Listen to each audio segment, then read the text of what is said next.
Hello, bonjour mes délices. Alors aujourd'hui nous allons parler de comment se débarrasser des odeurs corporelles. Voilà, j'espère que ces 4 éléments que tu vas retrouver naturellement dans ta cuisine vont t'aider dans ton processus pour prendre soin de toi. Prends la peine de les concocter particulièrement, tu verras que le rendu sera exquis. Moi, ce sont les éléments que j'ai expérimentés. Ça te permet d'avoir non seulement une peau propre, mais également de ne pas porter les habits. Et puis, on fait comme ça, tu sens, ça sent. Non, non, non. Personne n'aime ça. Personne n'aime avoir une mauvaise odeur. Voilà là-dessus, parce que il y a 2 jours, j'ai pris un taxi. Dans ce taxi-là, j'ai tout fait presque parce que et avec une dame qui était assise à côté de moi, pardon, qui, bref, vous comprenez de quoi je veux parler. On s'en m'a un peu poussé à essayer de sensibiliser par rapport et aussi également les clients qui me demandent comment est-ce qu'elles peuvent faire pour ne plus avoir les aisselles qui sentent, qui laissent. C'est pas bien de porter un habit surtout pour une femme et de retirer cet habit. Puis lorsque tu déposes l'habit, une personne, même une mouche ne peut pas passer à côté. Voilà, donc c'est très important de pouvoir effectuer cette routine au quotidien. Effectuer cette routine max 1 à 2 fois par semaine maxi, pas plus que ça. N'allez pas au-delà vraiment, parce que il ne faut pas aussi, il ne faut pas trop solliciter ta peau. Si tu sollicites trop ta peau, elle peut réagir de façon excessive et te donner le mauvais rendu. Alors, donc prends la peine de respecter le protocole d'application de ces soins sur ta peau. Les questions me reviennent tout le temps. Certaines personnes se plaignent surtout des mauvaises odeurs corporelles, que ce soit sur les aisselles ou alors sur les parties intimes. La question est, comment est-ce que tu te laves? Voilà. Pour répondre à cette question, je dirais d'abord, premièrement, il faut savoir se laver. Il faut savoir choisir les produits de lavage. Si tu décides par exemple de te laver avec un savon, privilégiez un savon gommant, un savon qui relève l'éclat de ta peau, un savon doux, un savon qui n'est pas du tout agressif pour ta peau. Ensuite, utilise un gant exfoliant.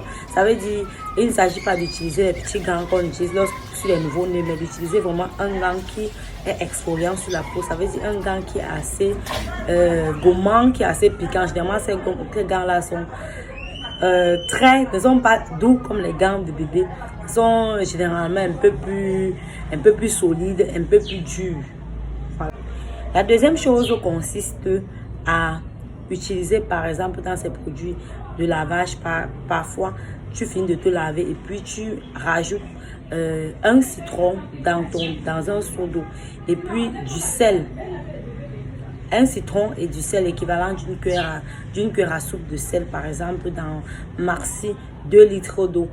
Tu te verses sur le corps et puis tu essaies de frotter les aisselles, l'ensemble des parties du corps.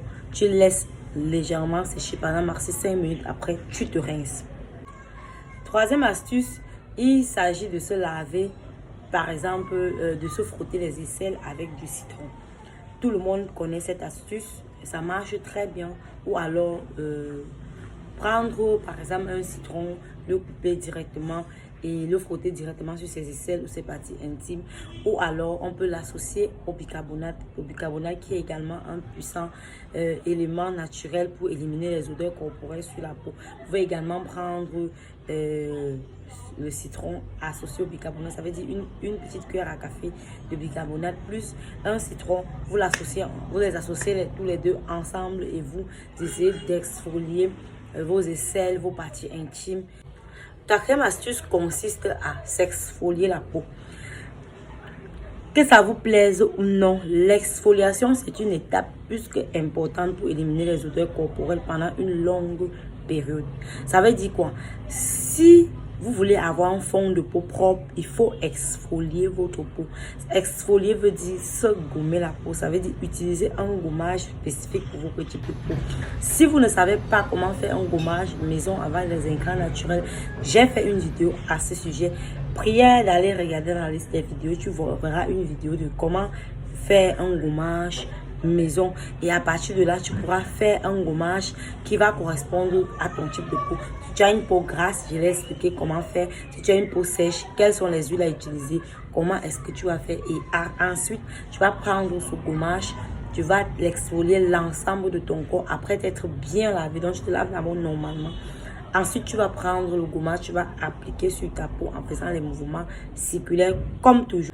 Voilà, j'espère que ces 4 éléments que tu vas retrouver naturellement dans ta cuisine vont t'aider dans ton processus pour prendre soin de toi. Prends la peine de les concocter particulièrement, tu verras que le rendu sera exquis. Moi, ce sont les éléments que j'ai expérimentés. Ça te permet d'avoir non seulement une peau propre, mais également de ne pas porter les habits. Et puis, voilà, comme toujours, j'ai été ravie de partager avec vous cette astuce. Je vous souhaite alors de passer une excellente journée ou une bonne nuit si ça dépend de l'heure à laquelle vous regardez cette vidéo. N'oublie pas de t'abonner, d'activer la cloche de notification pour être le premier à être au courant lorsque je vais poster une nouvelle astuce vidéo.